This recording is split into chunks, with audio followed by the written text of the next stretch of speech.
I'd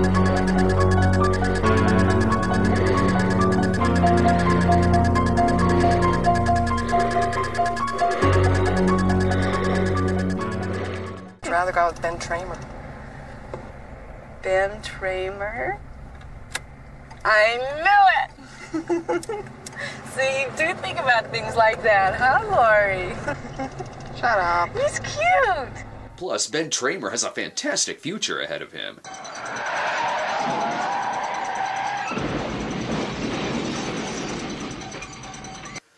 At least for the next 8 hours or so. Hi there, I'm here to bone in your house while your daughter watches horror films. Poor Loomis, bet he wished he were with Ben Tramer tonight. So while your Jason Voorhees and your Madman Mars were busy teaching children that there's nothing more to life other than sex and death, Halloween 2 will bring slasher films back to its roots of slow-burning suspense and fantastic cinematography.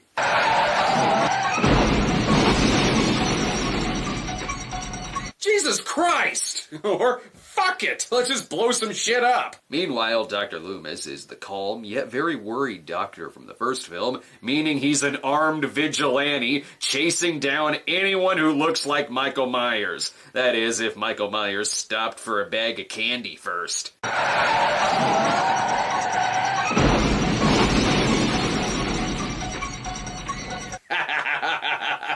Trick or treat, motherfucker! A real emergency comes in when Sheriff Brackett finds out his daughter Annie was one of the ones killed. Don't worry, I'm sure someone will stay with the burning corpse. This poor guy, though, I don't think he's gonna make it. He's young, maybe 17, maybe 18. Michael Myers is 21. Oh yeah? Well, the ending credits says that he's 23. One thing is definitely for sure in this film, Dr. Loomis can't count. There, this'll show Michael Myers. Trash his already trashed house. Somehow I think he'd be more offended if they actually cleaned up the place. And it's not like anyone important was killed. Hey, Mr. Hunt? Yeah, what is it, Craig? Yeah, I'm worried about Bennett Tramer. He isn't home yet. Yeah, and he left the party at 10. He was real drunk. How old is he? 17. He had this stupid mask on. Wait, Ben Tramer? The Ben Tramer? I'd rather go with Ben Tramer. Ben Tramer? Now Lori has to settle for Lance Guest? And why am I being so mean to Lance Guest? And fuck you people and your smiling faces. Fucking Ben Tramer just died, you insensitive pricks. If you're wondering why the nurse showed up, it's to tell Loomis why he's a terrible doctor. Dr. Loomis, this thing is all over the state. The patient escapes once, murders 3 teenagers. You shoot him with a gun, he escapes again. Nope, not buying it. This guy was so not a teenager. And no love for dead truck guy? And at least Michael didn't have a hand in offing Ben Tramer, you insensitive prick. Listen, I can't find anybody. Bud's gone. Mrs. Alves is gone. And no one seems to be worried that we have 0 patients. Doesn't anyone else find this weird? And this lady doesn't count. This actually has nothing to do with Michael Myers. It's just a Ben Tramer blood donation that went terribly wrong. Hey, wouldn't it be funny if they put her in the ambulance and then just parked and took her back out? She's gonna need another stiff cocktail once they tell her what happened to Ben Tramer. This must be what set Lori onto her goth phase. Hell, maybe Ben's in the ambulance with her. This movie completely missed the point of everything that made the first film great, which was the impending romance of Laurie Strode and Ben Tramer, who they abruptly killed off in the first act of this film. See? The people on the IMDb message boards get it, asking, who's the bigger drunk, Ben Tramer or Dr. Mixture? Well, to my knowledge, Ben Tramer wasn't operating on anyone, so I believe that Dr. Mixture is in the wrong here. Or how about Ben Tramer dressed as Michael Myers? Why? Well, sure. Blame the victim. Also, it was already established in the first one that the pale-faced William Shatner mask was a hot item at the time, so why wouldn't he be wearing that? A decade ago, Halloween night, he murdered 16 people, maybe more, trying to get to his sister. Nearly got her, too. But his doctor, of all people, shot him 6 times. Thank you. That's for the one guy in the audience who hasn't seen Halloween 1 and 2, but for some reason is going to see Halloween 4. Plus, the poster already gave us a recap. I believe it means it's been 10 years since the loss of Ben Tramer, thank you very much. And we still haven't gotten a proper Ben Tramer memorial in Haddonfield. Loomis goes to see Sheriff Meeker, who will beat the shit out of Michael, just as he did his son, Henry Hill. Myers has been locked up since before she was born. He's never laid eyes on her. I understand why they're skeptical. They were skeptical last time, too. And what was the worst that happened? Alright! 16 dead people! They go searching for Jamie, but I hope they put an extra guard on Ben Tramer's family, just to be safe.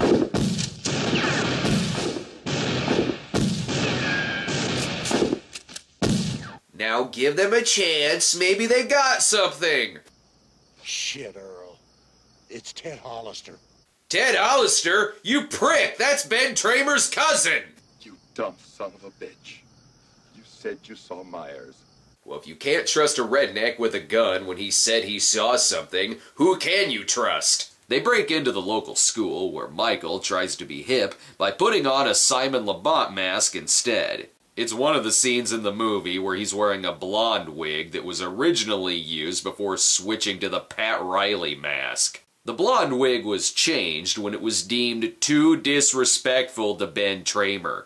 Good choice. She's a virgin. Got her phone number? Better than when Michael talked in that Rob Zombie movie. Wait, that's not Michael. Hey, just a little Halloween prank, okay? Definitely not funny. Damn right it's not funny. It's this kind of reckless endangerment that got Ben Tramer killed, which you all seem to be forgetting, and I expect maturity out of this bunch. Spitz. Spitz!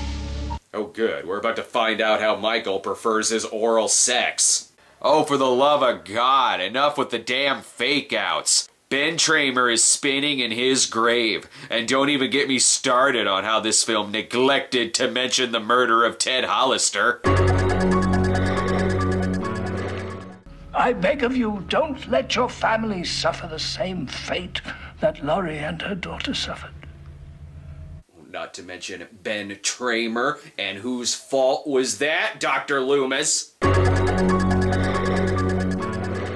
Over at Tommy's place, we still get the hilarious Tommy-centric 1978 headlines. Though one of them should have read, local teen Ben Tramer killed in possibly unrelated accident. However, Michael made one mistake. He crossed Alex Cross. Oh, and Loomis is dead in this universe too. Probably because Donald Pleasance died before the release of Halloween 6, which sort of makes sense for this series to be rebooted. Not that either of these universes matter, because Ben Tramer is dead in both of them, so what's the point of even living? Plus, Laurie gets to stay behind too, with Bruce Wayne! Wait. Place of employment. Sorry, I needed a fix. There is still smoke coming from Ben Tramer's body! If you are not blonding your hair in remembrance of the fallen Ben Tramer, then you are Halloweening wrong. And if the Halloween movie that you picked is Halloween Resurrection, you're also Halloweening wrong. It's the classic Michael move of placing the blame on someone else. That's why we all thought this old lady did the 1978 massacre. That is classic Rosenthal. No, seriously, Halloween 2's director Rick Rosenthal returns to direct this film. Why? So he can kill Ben Tramer again? But something here sounds familiar. Did you see the boogeyman or something? The boogeyman? How very Jungian. Dr. Mixter's class? I'm taking that course too. Dr. Mixture? The guy who got the needle in the eye? If he survived, that means there's still hope for Ben Tramer. Look, I can dream, alright?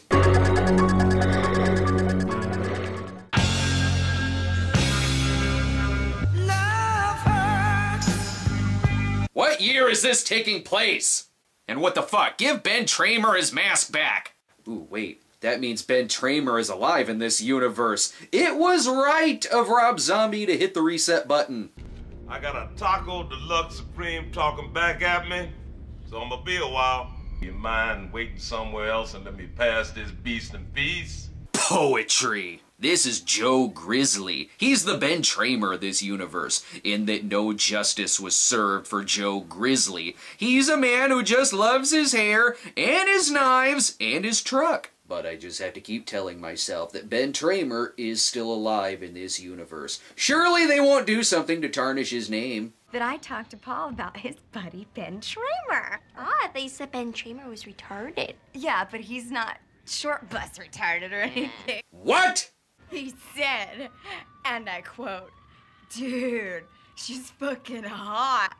First Halloween 2 kills Ben Tramer, and then this one slanders him. I don't know what's worse. Okay, never mind Ben Tramer. What the fuck? A Jamie Lloyd nude scene? This movie is weird! Not only is Ben Tramer still alive in Halloween 2, but so is Caroline Williams from Stepfather 2. Worlds are colliding here. Sure, we could show Malcolm McDowell being awesome. You don't need my shit. I put up with your shit 24/7. You better back the fuck off. But let's cut back to something shitty. If Ben Tramer could see Laurie now, he'd wish he got hit by a car and blown up. This series now has more timelines than Lost, and I think Laurie has been resurrected more times than Michael has. Sure, that does mean that the timeline is once again being reset to save the life of Ben Tramer, but after watching these two Rob Zombie films, what I'm really mad at is there was absolutely no justice for Joe fucking Grizzly.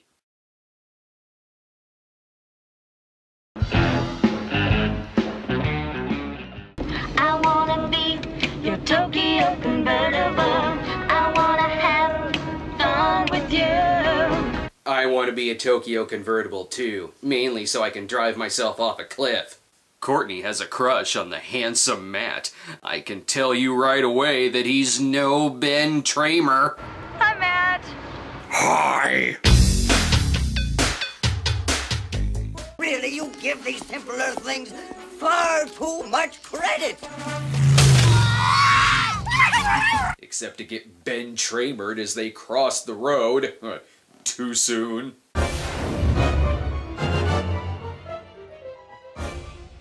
Jason's body is taken to the nearest morgue all the way in Ohio. The twist is that he isn't really dead because look, Kane Hodder is right fucking there. Embarrassment is gonna strike when they realize they accidentally blew up Ken Tramer.